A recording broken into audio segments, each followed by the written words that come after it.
Hey guys, welcome to my channel story mayor. तो आज से मैं एक सीरीज स्टार्ट कर रहा हूँ जिसके अंदर मैं आपको कुरान की सच्ची कहानियाँ सुनाऊंगा जो कि कुरान में बयान की गई हैं और ये मॉरल स्टोरीज हैं। तो आज जो मैं आपको कहानी सुनाने जा रहा हूँ उसका नाम है हाथियों की यलगार। इसको अब्राहा का किस्सा भी कहा जाता है। ये कहानी कब की है? ये कहानी है जब नबी करीम सल्लल्लाहु अलैहि वसल्लम इस दुनिया में तशरीफ लाए थे, यानी कि 1400 साल कबल। जैसा कि हम जानते हैं, खाना काबा अपनी तामीर के बाद से ही ज़ायरीन के लिए अकीदत का मरकज़ रहा है। हर साल पूरी दुनिया से लाखों लोग यहाँ हज अदा करने आते हैं। इससे दुनिया भर के शहरों में मक्का को एक ख़ास मुकाम हासिल हो गया है। हमारे प्यारे नबी हज़रत मोहम्मद सल्लल्लाहु अलैहि वसल्लम की विलादत मुबारक से पहले खाना काबा अल्लाह का घर ना रहा था, बल्कि देवताओं का घर बन गया था। ये बुतों से भरा पड़ा था। अरब और दूसरे इलाकों के लोग इन बुतों की पूजा करते थे और हर साल इन्हें नजराना अकीदत पेश करने के लिए जमा होते थे। देवताओं का क्या मतलब है? देवताओं का मतलब है यानी कि बुत। उस वक्त पड़ोसी रियासत यमन पर अब्राहा की हुकूमत थी। वो एक ताकतवर लेकिन मगरूर और मुतकब्बिर हुक्मरान था। गरूर और मुतकब्बिर का क्या मतलब है? मगरूर और मुतकब्बिर का मतलब है यानी कि वो इंसान जो अपने आप पर गरूर करता हो। हर साल वो पूरे अरब और दीगर ममालिक के लोगों को मक्का आते हुए देखता। ये ज़ायर नजराने और दीगर असबाब भी लाते। मक्का के रहने वाले ना सिर्फ इन्हें रिहाइश, पानी और खुराक जैसी सहूलियात फराहम करते, बल्कि इनके साथ तजारत भी करते। इस तरह हज ना सिर्फ एक रूहानी बल्कि एक तजारती इज्तिमा भी बन जाता। अब्राहा को ये देखकर बेहद हसद हुआ। वो चाहता था कि लोग नजराने और तहाइफ लेकर इसके मुल्क में आए। वो जानता था कि लोग खाना काबा की वजह से मक्का आते हैं। उसने सोचा कि इसे इसी तरह की जगह यमन में भी बनानी चाहिए। इस ख्याल के तहत उसने अपने शहर में एक अजीमुल शान माबद बनवाने का फैसला किया। और माबद का क्या मतलब है? माबद का मतलब है टेंपल। अरब के नए रूहानी मरकज के तौर पर इसकी तशहीर शुरू कर दी। तशहीर का क्या मतलब है? तशहीर का मतलब है यानी कि पब्लिसिटी, मशहूरी करना।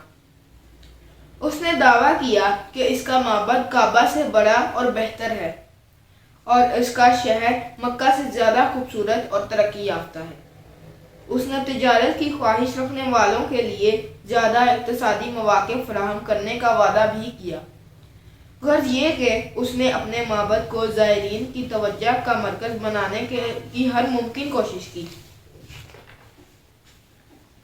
लेकिन लोग तिजारत के मौक़े या बेहतर सहूलियात के लिए काबा में नहीं आते थे। मौक़े का क्या मतलब है?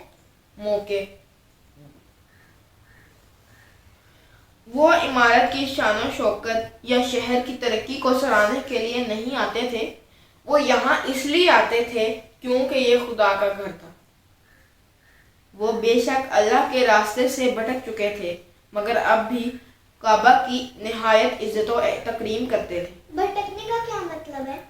भटक जाने का मतलब है यानी कि अगर आप स्ट्रेट पाथ पे जा रहे हो, सीधे रास्ते पे जा रहे हो, तो कोई गलत रास्ता इख्तियार कर लेना। अब्राहा के माबद में कोई ना आया, बल्कि लोग इसके दावे सुनकर भड़क गए।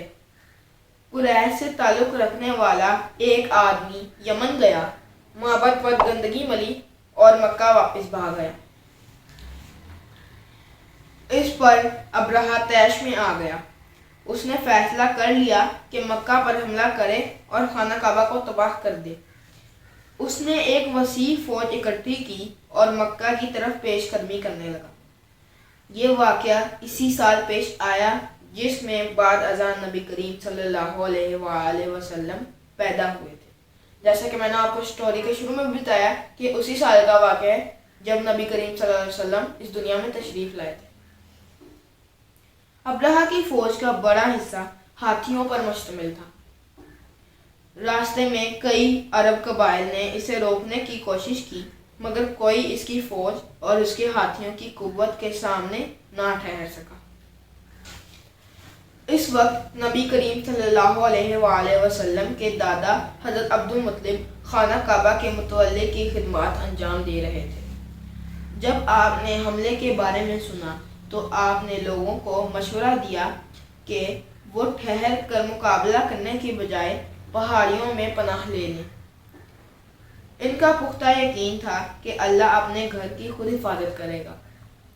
یہی بات انہوں نے ابرہہ سے بھی کہی جب وہ اس سے اپنے ان اونٹوں کی واپسی کے لیے بات چیت کرنے گئے جو ابرہہ کی فوج پکڑ کر لے گئی تھی۔ لوگ شہر سے نکل گئے۔ حضرت عبد المطلب اپنے چند قریبی ساتھیوں کے ساتھ وہیں رہے۔ ابرہہ کی فوج مکہ کی طرف بڑھی۔ جب ابرہہ کا ہاتھی مکہ کی سرحد پر پہنچا تو دھپ سے بیٹھ گیا اور ذرا برابر جنبش کرنے سے بھی انکار کر دیا۔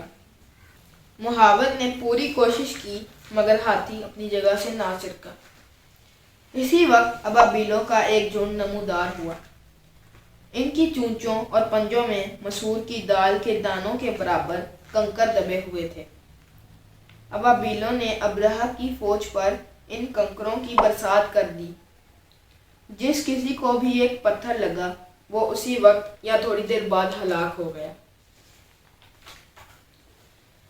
ابرہہ یمن کی طرف بھاگا لیکن اللہ کے بمباروں کے ہاتھوں بری طرح گھائل ہو گیا۔ اپنی سلطنت میں پہنچنے سے پہلے اس کی جان نکل گئی۔